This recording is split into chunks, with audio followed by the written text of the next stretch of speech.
In the heart of Vajrayana Buddhism lies a text of great significance, shrouded in the mysticism of ancient rituals, profound teachings, and the path to enlightenment.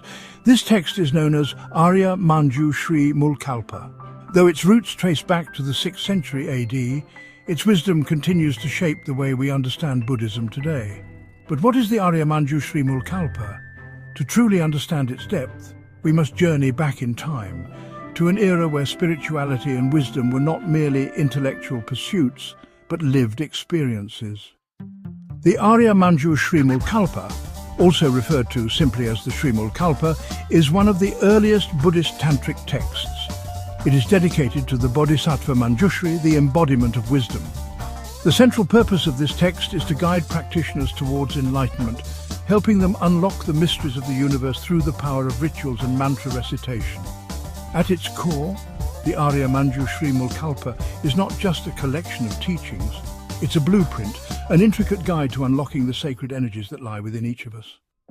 Manjushri, often depicted with a sword to cut through ignorance, symbolizes the wisdom needed to transcend the limitations of the ordinary world. The text, therefore, invites the practitioner to adopt Manjushri's qualities, to wield wisdom as a tool in their journey to enlightenment. Now, let's dive deeper into the structure of this profound text.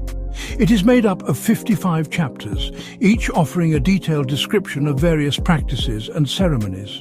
These aren't just rituals for the sake of ritual, they are gateways to a higher state of consciousness. The Arya-manju-shri-mul-kalpa falls under the category of, which emphasizes ritual practices. This means that rather than focusing solely on meditation or philosophical discourse, this text gives practitioners specific instructions on how to conduct ceremonies. It details everything from reciting mantras to performing mandala and consecration ceremonies, actions that, when performed correctly, are believed to bring profound spiritual transformation. But what makes this text stand out even more is how it evolves from earlier works like the and the.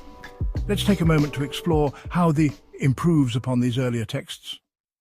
The and, although significant, largely focus on historical narratives and the recounting of past events. They tell the story of Buddhism's journey through time, but they don't dive deep into the practical applications of Buddhist practice. The, however, goes beyond this historical lens and provides a clear, step-by-step guide for performing essential rituals within Vajrayana Buddhism.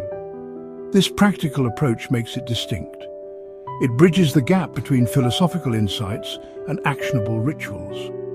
Whereas other texts may leave room for interpretation, the lays out precise instructions, helping practitioners understand not just the how, but the why behind the practices.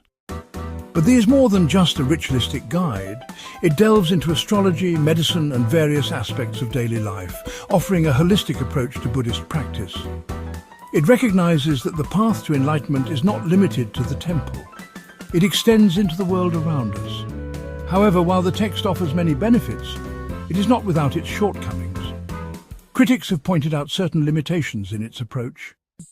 The most significant criticism of the lies in its heavy focus on external rituals. Critics argue that this emphasis can lead to spiritual materialism, where practitioners become so fixated on performing rituals correctly that they lose sight of the inner growth needed for true spiritual advancement. It is not just about chanting the mantras, but about transforming one's mind and heart.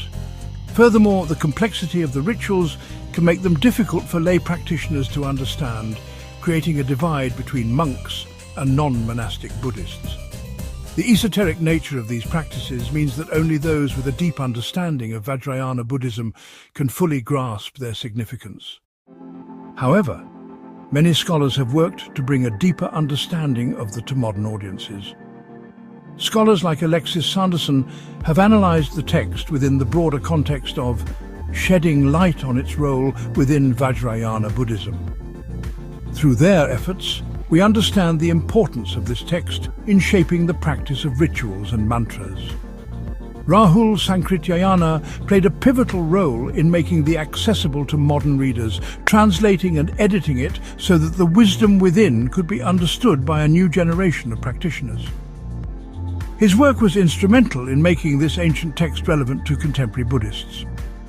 Glenn Wallis has also examined the balance between rituals and philosophical ideals He encourages us to think critically about these practices, challenging us to consider their relevance in today's world. He is a complex and multi-layered text, one that offers a rich variety of practices and insights. While it may not be as focused on meditation and personal transformation as other tantras, its emphasis on rituals, mantra recitation, and holistic practices remains an integral part of Vajrayana Buddhism. Ultimately, whether one views it as a text of profound wisdom or a source of spiritual materialism, its role in shaping Buddhist traditions cannot be denied. It continues to guide practitioners along the path of wisdom, helping them navigate the intricate dance between philosophy and ritual, inner growth and external practices in the pursuit of enlightenment. In the end, it is not the rituals themselves, but the wisdom they contain, the wisdom of Manjushri that ultimately leads the practitioner to enlightenment.